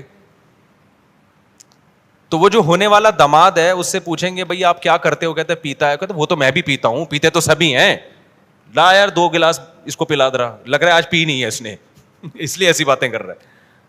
وہاں تو کیا ہے, پیش کی, سسر کی طرف سے داماد کو پیش کی جائے گی کہ ہم بھی پیتے ہیں آپ بھی پیا کریں. تو پتا چلتا ہے کہ یار یہ کلچر جو ہے نا یہ اچھائی کو برائی اور برائی کو اچھائی بنا کے پیش کر دیتا ہے. بہت سی بری چیزوں کو ایسا بنا دیتا ہے کہ بری نہیں ہے, اچھی چیزوں کو ایسا بنا دیتا ہے کہ بری ہیں, وہ الٹا کر دیتا ہے. جہیز کا کلچر ہے ہمارے یہاں, حالانکہ انتہائی غلیظ فضول قسم کی پلیت چیز ہے یہ جہیز, زندگیاں برباد کر دی اس نے عورتوں کی. لیکن کلچر کیا کہتا ہے, ساس پہلے دن پوچھتی ہے کیا لے کے آئی, بہو اگر کہنا نہیں کچھ نہیں لے کے آئی تو یہ نہیں خوشی کہ ماشاء اللہ سنت کے مطابق شادی کی ہے, جی ماشاء اللہ میری بہو کتنی اچھی ہے, ہم نے سنا تھا تہجد گزار ہے, پتہ چلا ساری سنتوں کو فالو کرتی ہے. ایسا نہیں ہوگا, بلکہ الٹا تانے ہوں گے, بھائی کیا تمہارے باپ نے کچھ نہیں دیا تمہیں, اب ایک اچھا کام تھا اس کو کیا پیش کیا جا رہا ہے. حالانکہ یہ تو بغیرتی ہے کہ داماد کمبخت تیرا ذمے تھے بیوی کو کھلانا پلانا, تو ڈبل بیڈ بھی بیگم کے گھر سے لے کر آ رہا ہے یار, پہلی رات سوتا بھی اپنے بستر پہ نہیں ہے تو, بیگم کے بستر پہ, بیگم کے تکیے, بیگم کی چادر, بیگم کی صوفوں پہ خود بھی بیٹھتا ہے اور اپنے دوستوں کو بھی بٹھاتا ہے. جن پلیٹوں میں ڈنر سیٹ میں کھانا کھا رہا ہے وہ بھی تجھے کس نے دیے ہیں؟ بیگم نے دیے ہیں. تو بغیرتی ہے کہ نہیں ہے؟ معذرت کے ساتھ, یعنی آپ لوگ کے علاوہ کی بات کر رہا ہوں, آپ لوگ نے تو مجبوری میں لیا ہوگا, مجبوری میں لیا نا آپ لوگوں نے, تو میں کب کہہ رہا ہوں کہ کوئی زبردستی کسی نے دی, زبردستی کی آپ نے تو. لیکن پرلے درجے کی بغیرتی ہے. تو جو بغیرتی کا تانا ماں کو اپنے بیٹے کو دینا چاہیے تھا, بیٹا تو نے کرنا چاہیے تھا نا یہ سارا کمرہ فرنیچر. لوگ مجھے کہتے ہیں اصل میں ایکچولی لڑکی والے زبردستی دے رہے ہیں. بھائی تم پہلے لا کے گھر کو سیٹ کر دو, بیڈ ڈال دو, صوفے ڈال دو, پنکھے لگا دو, ساری چیزیں فل کر دو, بولو اب کہاں کدھر گھسیڑے ہم, جگہ نہیں بچی ہے یہاں پہ جہیز کی, لہٰذا آپ نے اپنی بیٹی کو کچھ دینا ہے تو چیک دے دیں آپ اس کو. وہ باپ مر جائے گا 100 دفعہ وہ چیک نہیں دے گا, اس کو پتا ہے اس میں نمود و نمائش نہیں ہے. دینا ہے نا بیٹی کو, چیک بنا کے دیا کرو, بیٹا یہ 1 کروڑ روپے کا چیک ہے, یہ اپنے پاس رکھو, کبھی زندگی میں ضرورت پڑی تو یہ پیسہ کام آئے گا. اور اس کا گولڈ خرید کے, بلکہ گولڈ خرید کے دے دیں, کیونکہ پیسہ ڈی ویلیو ہوتا ہے, تو گولڈ سونے کے سکے دے دیں آپ اپنی بیٹی کو, وہ بھی رخصتی ہو جائے چپکے سے کہ بیٹا یہ لاکر میں نے اپنے گھر میں رکھے ہوئے ہیں تمہارے, یہ وہ بھی وہاں نہ رکھو, تاکہ بھائی تمہارا اگر خدا نخواستہ کوئی مستقبل کے حالات پتہ نہیں ہوتے, یہ تمہارا گولڈ یہ سسرال میں رکھ دو, لیکن یہ تمہارا لاکر ہے جی تم اس میں رکھ لو. یہ کبھی بھی نہیں کرے گا ابا, ایسا ابا کہیں نہیں لبا. پنجابی میں کہتے ہیں لبا کا مطلب پایا, ایسا ابا کہاں سے لبا نا, تو ایسا ابا کہیں سے بھی نہیں لبا. تو کہتے ہیں بیٹی کے تحفظ کے لیے، تحفظ نہیں ہو رہا بھائی اس میں تو وہ پھر جب اللہ نہ کرے علیحدگی ہو گئی، یہ بستروں پہ لڑیں گے، یہ عدالتوں میں کیس چل رہے ہوتے ہیں، یہ جو ہے نا، یہ سرائی میں اپنے گھر سے لے کر آئی تھی ٹھیک ہے نا، یہ ڈنر سیٹ میں اپنے گھر سے لے گئے، ایسے لڑائیاں ہوتی ہیں. تو خیر گاؤں میں سرائیوں پہ لڑائیاں ہوتی ہیں، یہاں بڑی چیزوں پہ لڑائیاں ہوتی ہیں. تو اب وہ باپ بھی مجبوراً دینے پر مجبور ہے، اس کو پتہ ہے تانے ملیں گے، گھر برباد ہوگا اس کا. تو خیر میں عرض کر رہا تھا، تو کلچر گڑبڑ کرتا ہے. تو ابراہیم علیہ السلام کی قوم کا کلچر یہ تھا، وہ سارے بتوں کو تراش کے ان کی عبادت کیا کرتے تھے، جیسے ہندوستان کا کلچر ہے وہی رکھتے تھے. حلوے وانڈے رکھ دیے بھگوان کے سامنے، شام کو آ کے خود ہی کھا لیے. آئی بات سمجھ میں؟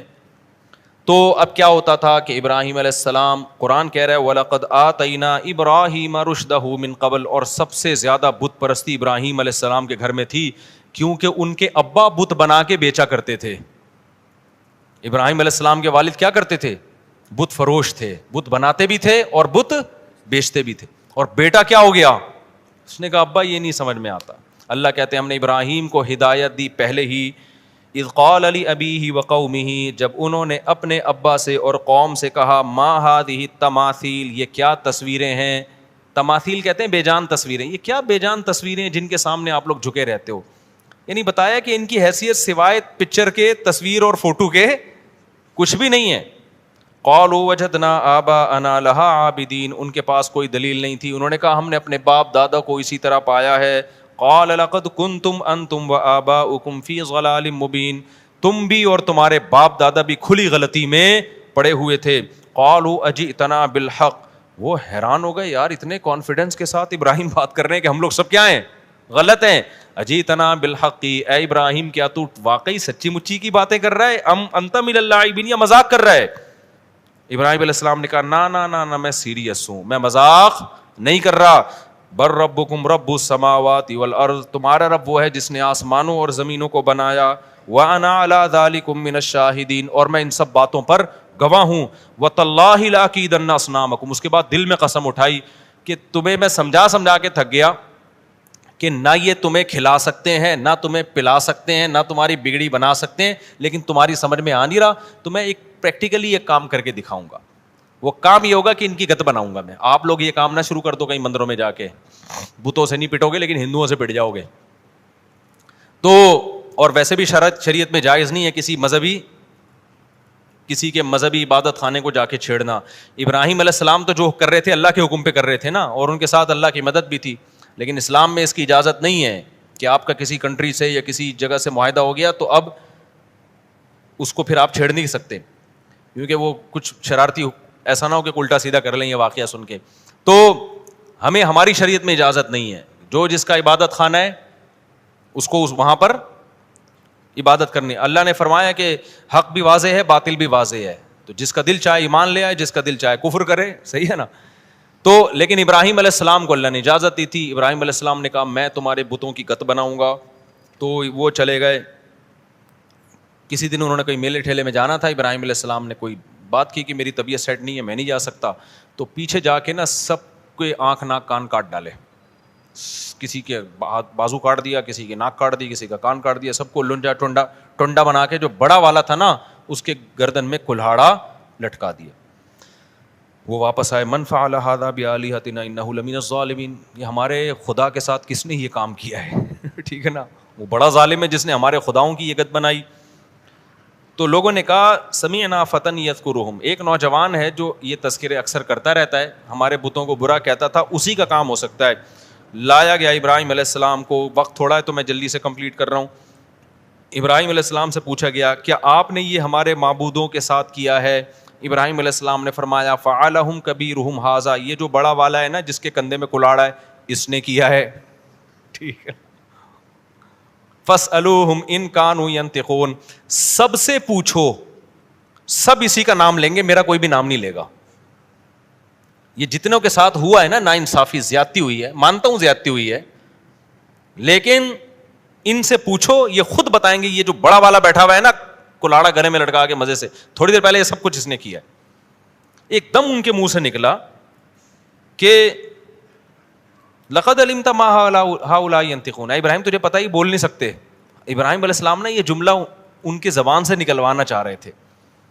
ویسے اگر ابراہیم علیہ السلام کہتے ہیں نا بتاؤ یہ بول سکتے ہیں, تو وہ جواب پی جاتے, وہ کہتے تمہیں کیا بول سکتے ہیں کہ نہیں سکتے, ہم جب ان کی عبادت کریں گے تو یہ ہماری بگڑی بنائیں گے, چاہے بولیں کہ نہیں بولیں. لیکن ابراہیم علیہ السلام نے ایسا عمل کیا کہ لاشعوری طور پر ان کی زبان سے نکل گیا, اے ابراہیم ان سے کیسے پوچھیں, یہ تو بول سکتے ہی نہیں ہیں. فوراً ابراہیم علیہ السلام نے فرمایا افتعبدون من دون اللہ, تو تم ایسے لوگوں کی عبادت کیوں کرتے ہو جو بول نہیں سکتے, جو تمہیں فائدہ نہیں پہنچا سکتے. ان کو گت بنا کے چلے گئے اور یہ اپنا دفاع نہیں کر سکے. اف لکم ولما تعبدون من دون اللہ, تم پہ بھی تف ہے, افسوس ہے. تو جواب میں کیا کہنے لگے, حرقوہ, کوئی جواب تو تھا نہیں ان کے پاس. مشرک کے پاس کیا جواب ہوتا ہے؟ فوراً کہا بھائی یہ بندہ جو ہے نا ٹھیک نہیں ہے, فساد پھیلا رہا ہے, اس کو جلاؤ آگ میں اور اپنے خداؤں کی مدد کرو. ابے خدا تمہاری مدد کے لیے ہوتا ہے, اللہ کے بندو تم اپنے خدا کے ڈیفنس میں آ رہے ہو. قرآن میں بھی اللہ نے کہا کہ کون اللہ کی مدد کرے گا, تو وہاں اللہ کی مدد سے مراد اللہ کے دین کی مدد ہے. مشرکین غیر مسلم یہ بھی کہتے ہیں کہ جیسے ابراہیم علیہ السلام کے بت اپنا دفاع نہیں کر سکے تو خدا بھی تو کعبے کی حفاظت نہیں کر سکا نا, معاذ اللہ. ایسا ہوا ہے کہ وہ جنگوں میں کعبے کو ڈھا دیا گیا, سیلاب میں کعبہ پانی کے نیچے آ گیا, تو خوب سمجھ لو کعبہ خدا نہیں ہے, وہ مخلوق ہے, وہ اللہ کا گھر ہے, وہ اللہ نہیں ہے. اللہ کو کوئی نہیں ہلاک کر سکتا. اللہ کی چیزوں کو تو اسباب کے ساتھ اللہ نے جوڑا ہے. تعمیر کرو گے تو تعمیر ہو جائے گی, تعمیر گراؤ گے تو تعمیر گر جائے گی. اب بیت اللہ کے غلاف ہر سال تبدیل ہوتا ہے نا, اب اٹھا لو گے تو اڑ جائے گا, گرا دو گے تو آپ دیواریں گرا دیں بیت اللہ کی, دوسری دیواریں کھڑی کر دیں. تو اللہ نے ایسی کوئی ذمہ داری نہیں لی ہے کہ بیت اللہ کی دیوار گرائی نہیں, بلکہ حدیث میں آتا ہے تو قرب قیامت میں تو بیت اللہ ڈھا دیا جائے گا. تو اللہ کا گھر ہے, اللہ کے بندے بھی ہوتے ہیں, اللہ کا عرش بھی ہوتا ہے, اللہ کا گھر بھی ہوتا ہے. تو اللہ نہیں ہے, وہ اللہ کو کچھ نہیں ہو سکتا. اور اللہ بیت اللہ کی حفاظت کرے تو پھر کر کے بھی دکھاتا ہے. اس نے ابرہا کے لشکر کو تباہ و برباد کر دیا ابابیل کے ذریعے, چھوٹے چھوٹے پرندوں کے ذریعے, تو اس نے دفاع بھی کر کے دکھایا. تو اب تک تو بچا کے ہی رکھا ہوا ہے اللہ نے اپنے گھر کو. آگے اللہ تعالیٰ فرماتے ہیں انہوں نے کہا کہ اس کو آگ میں ڈالو اور اپنے بتوں کی, اپنے معبودوں کی حفاظت کرو اگر تم نے کچھ کرنا ہے. قلنا یا نار کونی بردا وسلاما علی ابراہیم, اللہ فرماتے ہیں ہم نے آگ سے کہا کہ ابراہیم پر ٹھنڈی اور سلامتی والی بن جا, سلامتی والی بن جا. وارادوا به کیدا, اللہ کہتے ہیں انہوں نے ابراہیم کو نقصان پہنچانے کا ارادہ کیا لیکن ہم نے انہی کو رسوا کر دیا. لیکن پھر ہم نے ابراہیم علیہ السلام کو اس جگہ سے ہجرت کرنے کا حکم دیا کیونکہ ان لوگوں کے ایمان لانے کا کوئی چانس نہیں تھا. اب دیکھو اللہ نے ابراہیم علیہ السلام کو کیسے بچایا. قوم خراب ہو گئی ہے تو اللہ نے ابراہیم علیہ السلام کو نیک زوجہ دے دی حضرت سارہ, اور پھر دوبارہ حضرت ابراہیم کا نکاح ہوا, دوسری زوجہ دی, ان کا نام حضرت ہاجرہ. ان دونوں زوجہ سے جو اللہ نے اولاد دی ہے نا, وہ اتنی مبارک اولاد, ان دونوں سے پیغمبر پیدا ہوئے ہیں. تو اس سے پتہ چلتا ہے کہ جب آپ اللہ کے لیے قربانی دیتے ہو تو اللہ اولاد کی صورت میں آپ کو نوازتا ہے. ابراہیم علیہ السلام نے کلچر چھوڑا نا, خاندان چھوڑا, تو اللہ نے اس سے بڑا خاندان دے دیا. اب اس پہ ایک ٹیکنیکل پوائنٹ کی بات آ رہی ہے, وقت بہت پورا ہو گیا ہے. اکثر لوگ دوسری شادی کرتے ہوئے کہتے ہیں خاندان دھکے دے کے نکال دے گا, چھوڑ دے گا ہمیں. تو میں کہتا ہوں جب دوسری تیسری چوتھی ہوگی نا, 2-4 سال میں تمہارا اپنا اتنا بڑا خاندان ہوگا, بچے بھی اسی اسپیڈ سے ہوں گے, تو اتنا بڑا خاندان ہوگا کہ تمہارا خاندان جو ہے وہ تمہارے خاندان کا ایک چھوٹا سا حصہ بن جائے گا. نہیں آئی بات سمجھ میں؟ میرے خاندان میں ٹوٹل پتہ نہیں کتنے افراد تھے, لیکن اب وہ میرے خاندان کے ایک تھوڑے سے افراد رہ گئے ہیں. سمجھ رہے؟ نہیں آ رہی سمجھ میں؟ یعنی میرے خاندان والے اگر آئیں تو پھر جو میرے والا خاندان ہے اگر میں ان کے ساتھ بٹھاؤں تو پھر ایسا لگے گا کہ وہ والا جو خاندان, جو میرا پہلے والا جو خاندان تھا نا, وہ میرے والے خاندان کا ایک چھوٹا سا پارٹ ہے. تو بھائی خاندان تو بنتا ہی شادی بیاہ سے ہے یار. تو خاندان چھوڑ کے نکاح کو پروموٹ کرو, اللہ اچھا خاندان دے دے گا آپ کو. ایسے نالائقوں سے اللہ حفاظت کرے گا. پرسوں میرے سامنے ایک 30 سالہ لڑکی کا واقعہ آیا, پرسوں نہیں, واقعہ تو 2-3 مہینے پرانا ہے. 30 سال کی لڑکی, 3 بچیاں اس کی, شوہر کو ہارٹ اٹیک ہوا, مر گیا. اب آپ بتاؤ یار, 30 سال کی لڑکی کی تو اپنی شادی کی عمر ہے, کس قدر ٹینشن ہے نا اس کو, کس قدر ٹینشن میں ہوگی. وہ اپنا نہیں سوچ رہی, وہ اپنی 3 بچیوں کا سوچ رہی ہے, ان کا کیا بنے گا. اب کیا ہو رہا ہے کہ لوگ بتا رہے ہیں کہ جی اس کے رشتہ دار اس کو زکوٰۃ دے رہے ہیں رمضان میں, میں نے کہا ان بے غیرتوں, معذرت کے ساتھ تھوڑا میں غصہ ہو رہا ہوں, میں ان بے غیرتوں کو بولو کہ اس کی شادی کا انتظام کرو, زکاتوں پہ نہیں ٹکڑوں پہ پالو. کب تک پلے گی زکاتوں کے ٹکڑوں پہ یار؟ کوئی انسانوں والا کام کرو تم. اس کے رشتے دار کیوں نہیں کر لیتے اس سے دوسری شادی بھائی؟ اس کے دیور کیوں نہیں کر لیتے؟ اس کے چچے تائے کیوں نہیں کر لیتے؟ جو شوہر کے ہیں چچے تائے وغیرہ یا کزن ہے, وہ کیوں نہیں کر لیتے؟ یہ 3 بیٹیوں کو اجنبی پالے گا یہ اچھا ہے, یا اسی کے چچا تائے پالے وہ اچھا ہے؟ نہیں آ رہی میرا خیال ہے بات سمجھ میں. یہ جو میں اتنا پاگل ہو جاتا ہوں نا 2 شادیوں پہ, میرا دماغ نہیں خراب ہے. آپ سوسائٹی میں جا کے عذاب تو دیکھو, اس میں کیا گزر رہی ہوگی لڑکی. ایسی بے شمار ہے ہمارے علم میں, 20 سال میں بیوہ ہو گئی, 22 سال میں بیوہ ہو گئی, برباد ہو گئی زندگیاں ان کی. وہ کہہ رہے ہیں ہم اپنے آپ کو پالیں, اپنے بچوں کو پالیں, اور سوسائٹی کیا کر رہی ہے؟ وہ دیور کا مقد لے جا کے زکات دے رہا ہے اس کو. ابے تو اپنی بھابھی سے شادی کر لے, اپنے یتیم بھتیجوں کو پال لے یار. تو نہیں جی بیوی سے ڈر رہا ہے, بیوی کو باپ بنا لیا یار تم لوگوں نے, اس سے نہیں ڈر رہے تم خدا کے عذاب سے. میں اس سے کہہ رہا ہوں دیور سے تو اپنی بھابھی سے شادی کر لے, کہہ رہا ہے میری بیوی مارے گی. میں نے کہا چھوڑ دے اس عذاب کو یار, چھوڑ دے, جو رکھے جو تیرا ساتھ دے ٹھیک ہے, نہیں دے دفع کرو یار, اس کو لعنت بھیجو. جب تک ایسے ڈھیٹ نہیں بنو گے نا سوسائٹی تبدیل بولو نہیں ہوگی. میں اگر آپ کے سامنے لسٹیں پیش کرنا شروع کر دوں نا ان لڑکیوں کی جو جوانی میں طلاق ہوئی یا بیوہ ہوئی, جو زناکار بنی ہے, وہ اپنی بچیوں کو بیچنے پر مجبور ہوئی ہیں, تو تم خون کے آنسو رو گے یہاں بیٹھ کے. ایک عورت کا خیال کیا جا رہا ہے میری وائف ناراض ہو جائے گی, سوسائٹی جائے بھاڑ میں, بھلے تباہ ہو جائے, زنا پہلے سوسائٹی میں. تو مجھے میں ایسے لوگوں کو جانتا ہوں. 90 کی بات ہے, 90. اب میں پوری ڈیٹیل نہیں بتاؤں گا, وہ سمجھ جائیں گے میرے بارے میں بات ہو رہی ہے. 90s کے شروع میں کیس میرے پاس آیا, 2 جوان لڑکوں کی شادی ہوئی. ایک کی عمر میرا خیال ہے 20 سال ہوگی, ایک کی عمر 21 سال. ان کو لو میرج ہوئی, دونوں بھائیوں کی لو میرج ہوئی. لڑکی کی عمر میرا خیال ہے 17-18 سال کی تھی, اور دونوں کی نا دونوں بھائیوں کو کہیں لو ہوا تو ابا کے 2 ہی بیٹے تھے, انہوں نے دونوں کی کر دی شادی. بڑی اچھی زندگی, دونوں بھائی ایک گھر میں رہ رہے, ان کی بیویاں بھی ایک گھر میں. اب کیا ہوا ہے کہ جی ایک کو کینسر ہو گیا, وہ مر گیا. 3-4 سال کے بعد نا 3-4 بیٹیاں ہو گئیں, اور بیٹیاں بھی بیٹے کی لالچ میں ہوتی ہیں, ورنہ اتنی بیٹیاں آج کل کوئی پیدا نہیں کرتا. وہ 3 بیٹیاں ہو گئیں لگاتار, کہ اب اگلے سال لڑکا آ جائے. وہ ہو گئیں 3 بیٹیاں لگاتار ہو گئیں, اور لڑکے کی ہو گئی کینسر سے ڈیتھ. 1990 سے لے کے نا آج تک وہ لڑکی ایسے ہی بیٹھی ہوئی ہے. اس کی عمر کتنی تھی جب وہ بیوہ ہوئی ہے؟ 20 یا 21 سال. سمجھ رہے ہو؟ انتہائی خوبصورت لڑکی, 20-21 سال کی. 3 اب کیا ہو رہا ہے کہ وہ بیٹیاں پالے یا وہ اپنے آپ کو پالے. سوسائٹی کو اس پہ ترس. بولتے کیوں نہیں بھائی؟ نہیں آ رہا.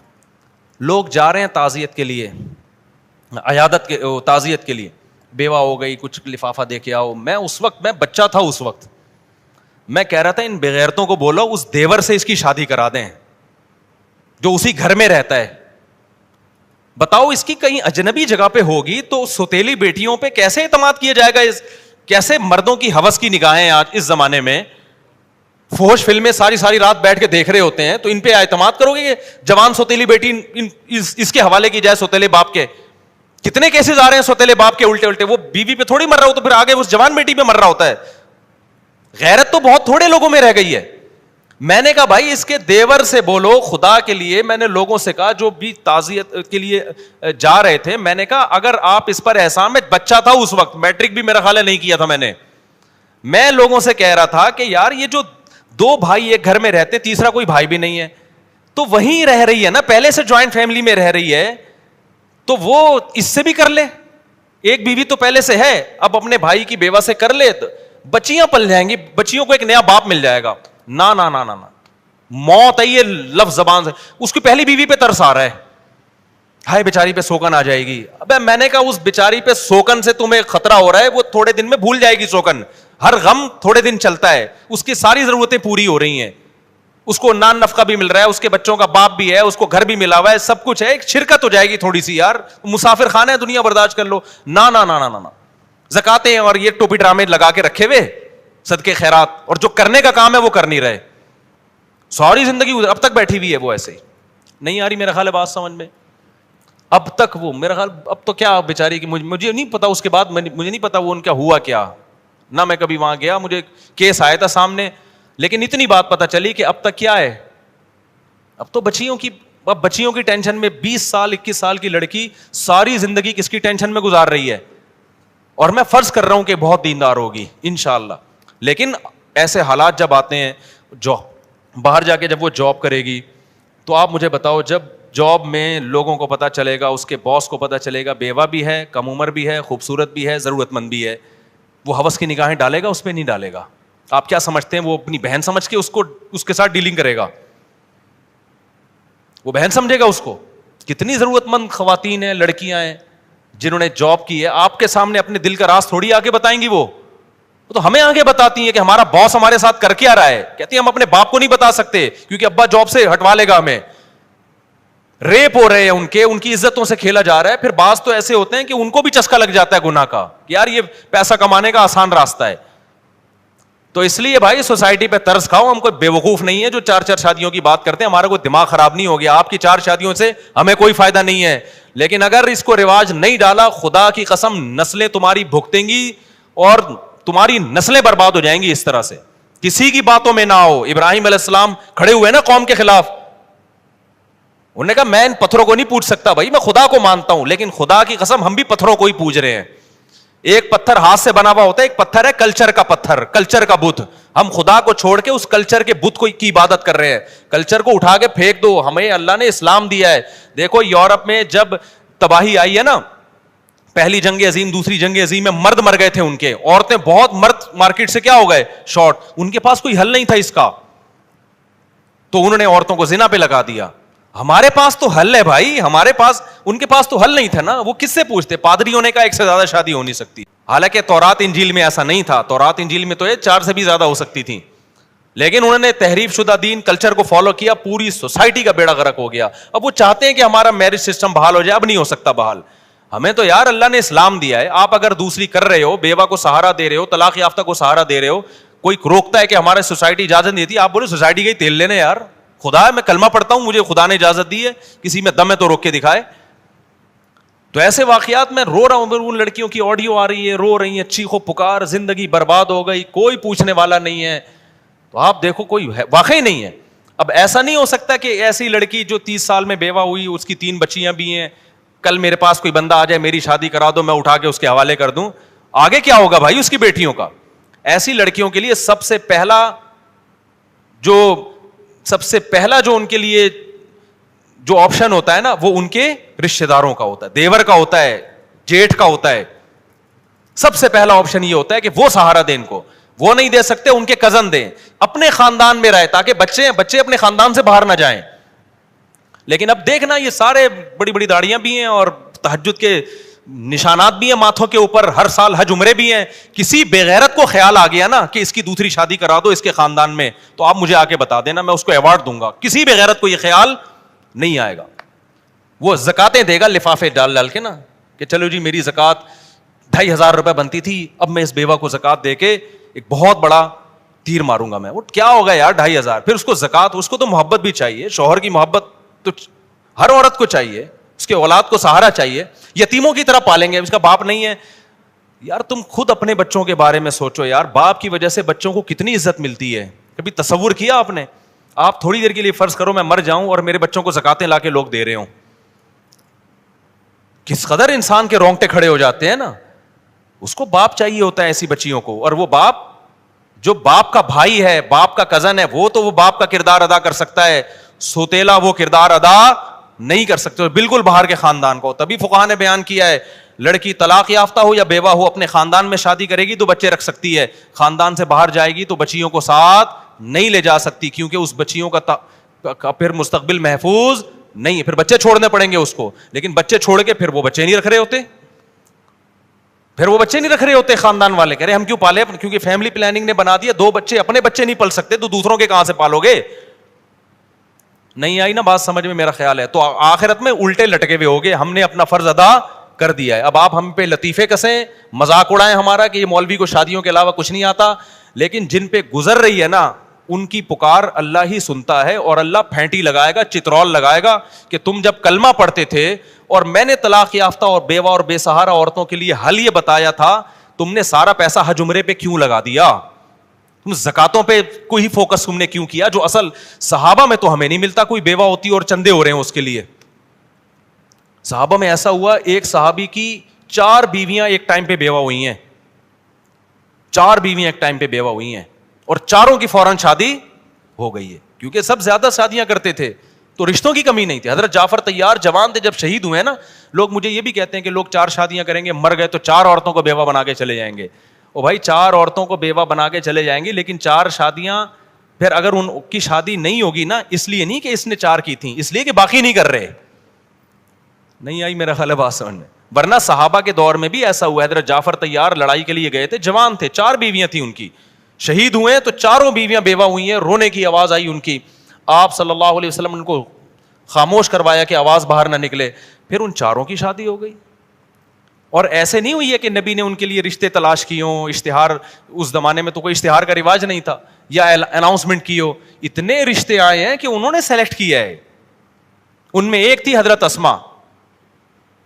جب ان کے لیے حضرت ابو بکر نے الگ پیغام بھیجا، حضرت علی نے الگ پیغام بھیجا، اور بھی صحابہ نے بھیجا، انہوں نے سلیکٹ کیا میں نے کس سے کرنی ہے. حالانکہ حضرت ابو بکر تو پہلے سے میرڈ تھے.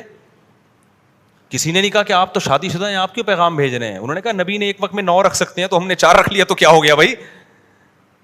اتنے رشتے آئے ہیں حضرت اسما کے لیے. حضرت اسما نے حضرت علی کے رشتے کو ریجیکٹ کیا کہ ان کی عمر کم ہے. حضرت ابو بکر کے رشتے کو قبول کیا کہ یہ میچور ہیں، کیونکہ وہ چاہتی تھی کسی میچور سے شادی ہو. حضرت ابو بکر کا کہ نکاح ہو گیا ان سے، زندگی بڑی اچھی. پہلے حضرت ابو بکر کے نکاح میں پہلے سے بھی بیوی موجود تھی، ایک اور ہو گئی. جب حضرت ابو بکر کا انتقال ہوا تو پھر حضرت علی نے دوبارہ پیغام بھیج دیا. اس وقت حضرت فاطمہ کا شاید انتقال ہو چکا تھا میرا خیال ہے. حضرت علی نے دوبارہ پیغام بھیجا تو انہوں نے قبول کر لیا، کیونکہ اب حضرت علی بھی کیا ہو گئے تھے، دوبارہ بھی شادی ہو رہی ہے. 2 3 دفعہ بیوہ ہو کے شادی ہو رہی ہے. حضرت خدیجہ کی جو 40 سال میں شادی ہوئی ہے اور نبی 25 سال کے تھے، تو آپ کیا سمجھتے ہیں حضرت خدیجہ کو رشتے نہیں مل رہے تھے؟ خطبہا اشراف قوم، حدیث میں جب خدیجہ بیوہ ہوئی ہیں قوم کے سرداروں کے رشتے آئے ہیں. ان میں ایک نبی صلی اللہ علیہ وسلم کا تھا. تو حضرت خدیجہ نے فرمایا کہ میں نے شادی ایسے شخص سے کرنی ہے جو میرا مال تجارت میں لگا سکے، اس کے لیے ایماندار آدمی چاہیے. تو یہ کیا ہیں؟ یہ ایماندار. وہاں بھی سلیکشن حضرت خدیجہ کی طرف سے تھی، وہ محتاج نہیں تھی کہ نبی سے نکاح کرنے پر، نہ انہوں نے خود سلیکٹ کیا تھا بھائی یہ میرے لیے زیادہ سوٹیبل ہے. تو کوئی اخباروں میں اشتہار دینے کا رواج نہیں تھا، کوئی بیواؤں کے لیے، بیٹیوں کے لیے بھیک مانگنے کا رواج. تو باپ جو ہے نا اپنی کنواری بیٹیوں کے لیے بھیک مانگتے ہوئے نظر آتے ہیں کہ یار ان کی کہیں ان کو ٹکا دو کہیں. تو سوسائٹی برباد ہوگی، زنا پھیلے گا سوسائٹی میں. یہ بتا دوں میں آپ کو، اس کا حل دعاؤں میں نہیں ہے، وظیفوں میں نہیں ہے. اس کا حل وہی ہے جو اللہ اس کے رسول نے بتایا. میرے پاس حرم میں ایک شخص آیا کہ شادی نہیں ہو رہی بیٹی کی، آپ دعا کریں حرم میں. میں نے کہا میں حرم میں نا جو غلاف کعبہ ہے نا اس پہ لٹک کے بھی دعا کروں گا پھر بھی نہیں ہوگی. کہہ رہے ہیں کیسی باتیں کر رہے ہیں. میں نے کہا بھائی آپ کی ہو جائے گی اور کس. جب اللہ میاں نے مرد رکھے ہی کم ہیں جو نکاح کے قابل مرد ہیں، گروتھ ریشو کی بات نہیں کر رہا، اور عورتیں زیادہ ہیں، تو ان کا حل یہ تھوڑی بتایا کہ کعبہ میں جا کے دعا کرو. ان کا حل بتایا مرد زیادہ شادیاں کریں.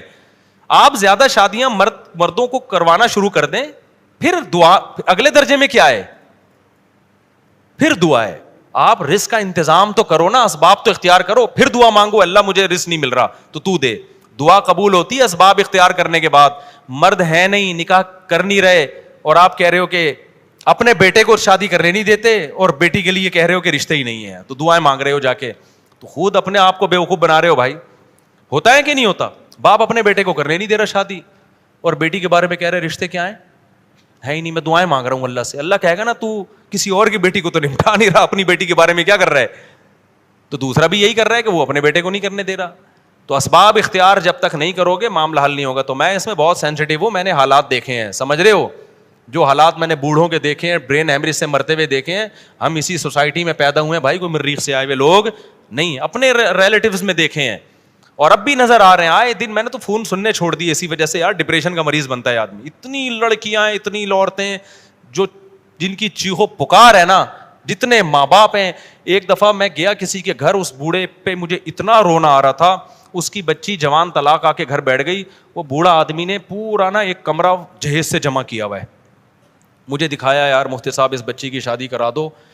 پورا یار اس کا کباڑ کھانا بنا ہوا تھا بیچارے کا.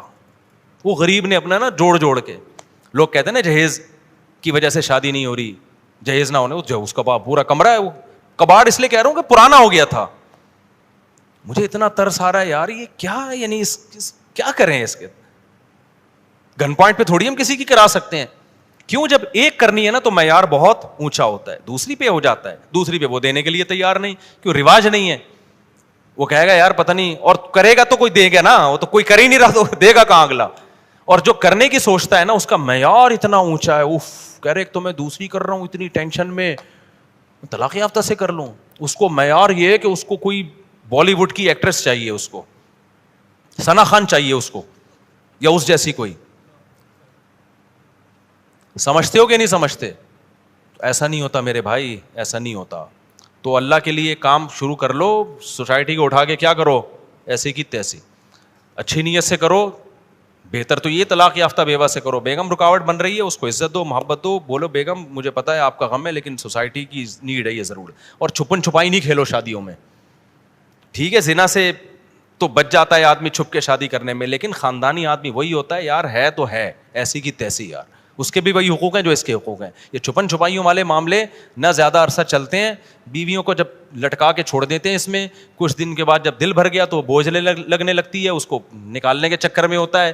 یہ غیر خاندانی لوگوں کی حرکتیں ہوتی ہیں. خاندانی آدمی کہتا ہے جب میں نے شادی کی ہے تو ایسی کی تیسی, میرے قتلے بنا کے مار دو, مجھے بھگتے سے جو ہے نا سری پائی میرے الگ کر دو, کیا ہے میں نے, جاؤ جو مرضی کرنا ہے کرو.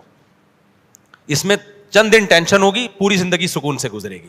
سسرال کو پتہ چل جائے گا بھائی یہ بہت ڈیٹ ہے اس معاملے میں. ہم نے بھی شروع میں ٹینشن میں ٹائم گزارا, اب اللہ کا شکر ہے ہم ٹینشن سے اللہ نے بچا لیا. اللہ بچائے ہی رکھے, مجھے اللہ میاں سے بھی بہت ڈر لگتا ہے. اللہ کہے کہ تو بغیر ٹینشن کی, اچھا تو اس لیے اللہ نے بچایا ہوا ہے. لیکن ہم نے بڑی ٹینشنیں اٹھائی ہیں, ایسا نہیں ہو گیا. اس میں یہی تھا کہ یار ہو گیا تو ہو گیا, بس اسٹائل ہی یہی تھا. مر جائیں گے نا, جو مرضی کرنا ہے کر لو یار, جو ہو گیا ہو گیا, بس ہو گیا, ایکسکیوز می سر ہو گیا یہ, ٹھیک ہے نا. اس کے بغیر چلتا نہیں ہے. اس میں ٹینشن ہے وقتی ہے, اس کے بعد سکون ہے. میرے پاس ایسے لوگ آئے دوسری کی بہت ٹینشن میں, یار ہم تو اب چھوڑ دوں نہیں. میں نے کہا یار اگر یہ کنفیوز والی زندگی گزاری نا, ڈپریشن سے مر جاؤ گے. اب تو جو ہو گیا کیا ہے, بولو ہو گیا, مار دو, پھینک دو, نالے میں لاش بہا دو, کچھ بھی کرو, بس جو ہونا تھا کیا ہے ہو گیا. اور میں نے کہا گھر سے بندوقیں چھپا دو, ایسا نہ ہو, کیونکہ ایسے کیسز بھی ہوئے بیگم نے اڑائی دیا بندہ, خود جیل ہو گئی پھر بیگم کو. لیکن جذبات میں نا عورت کو آہستہ سے بول رہا ہوں, کچھ سیکھ نہ لگے گا. تو بھائی, اور اس کو بیگم کو بتا دو, میں مر جاتا تو بھی تو صبر آ جاتا نا. اور عورت کو چاہیے بھائی, ٹھیک ہے عورت کو تکلیف ہوتی ہے لیکن دوسری عورتوں کا بھی تو خیال کرے نا یار, وہ بھی تو انسان ہے. میں ایسے واقعات بھی جانتا ہوں. ایک بندے کو میں نے کہا کرو, تمہاری بیگم بیوہ ہو گئی, تمہارے بچے بھی ایسے ہی رولیں گے. اس نے کہا کچھ نہیں ہوتا, وہ بیوہ واقعی ہو گئی. اب تو میں کسی کو یہ بھی نہیں کہتا, میں نے کہا ایسا نہ ہو یہ مر جائے, وہ ایکسیڈنٹ سے مری گئے, وہی ہوا, ان کے بچوں کو بھی کوئی پوچھنے والا نہیں. تو یہ سارا سوسائٹی نے بیکار ایک حساب کتاب شروع کر دیا ہے. شکر کرو تم جوان ہو, ابھی یہ باتیں سننے کو مل رہی ہیں. کتنے بوڑھے میرے پاس آئے, کاش مفتی صاحب 10 سال پہلے ہم آپ کے بیان سن لیتے, کاش سن لیتے. لیکن پھر بار بار میں کہہ رہا ہوں, لٹکاؤ نہیں عورت کو, لٹکاؤ نہیں, چسکے لینے کے لیے مت کرو, ہمارے بیان کا ناجائز فائدہ مت اٹھاؤ. بہت سے بغیرت ہیں, بڑے بغیرت ہیں, بیان سن کے کرتے ہیں اور پھر لٹکا دیتے ہیں عورت کو. چند دن کا جوش ہوتا ہے یا پھر پہلی کو بھول جاتے ہیں. یہ بغیرتی والا کام نہیں, یہ پیغمبروں کا کام ہے, تو پیغمبروں کے طریقے پہ ہی ہوگا. ہمارے نبی نے جیسے کیا ہے تو پیغمبروں والے طریقے پہ ہی کرو. بڑا اچھا لگتا ہے جب کوئی آتا ہے کہتا ہے میں شادی کر رہا ہوں اور میں بتا دوں گا, اور میں نے کہا پھر جب پٹے گا تو کیا ہوا, کہہ رہا ہے کوئی بات نہیں یار مسا. اور پھر اللہ کا شکر ہے وہ پہلی کو گھمانے لے کے جا رہے ہوتے ہیں. مجھے اچھا لگتا ہے کہ یار اس کو پتہ ہے پہلی کو تکلیف ہوئی ہے تو اب تھوڑا سا اس کو ٹائم دینا ہے, تو اس کی تلافی بھی تمیز سے کر رہے ہوتے ہیں, اس کو گھما رہے ہیں, پھرا رہے ہیں, اس کو زیادہ عزت دے رہے ہیں. تو تمیز سے کرو گے, اس کی برکتیں تم دنیا میں اپنی آنکھوں سے دیکھو گے.